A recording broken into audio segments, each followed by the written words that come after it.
జై శ్రీరామ్. ఈరోజు వీకెండ్ స్పెషల్గా ఆలు మసాలా కర్రీ చేసుకుందామండి. ముందుగా కొత్తిమీర, టమాటా, ధనియాలు, పల్లీలు, కొద్దిగా అల్లం ముక్క, అలాగే దాల్చిన చెక్క, ఇవన్నీ మిశ్రమాన్ని మిక్సీలో పట్టుకొని పెట్టుకుందాము. తర్వాత ఒక కడాయిలో తగినంత ఆయిల్ పోసుకొని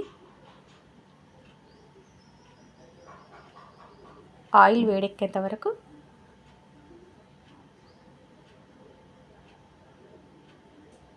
ఆయిల్ వేడెక్కిందండి. ఇప్పుడు ఆవాలు, జీలకర్ర, ఆనియన్ ముక్కలు,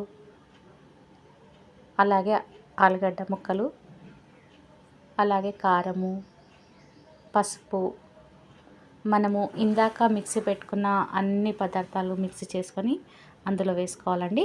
సరిపోయినంత పసుపు, బాగా ఉడికిన తర్వాత కొత్తిమీరను పైనుంచి చల్లుకోవాలి. 10 నిమిషాలలో ఈజీగా రెడీ అయిపోయి ఆలు మసాలా కర్రీ రెడీ.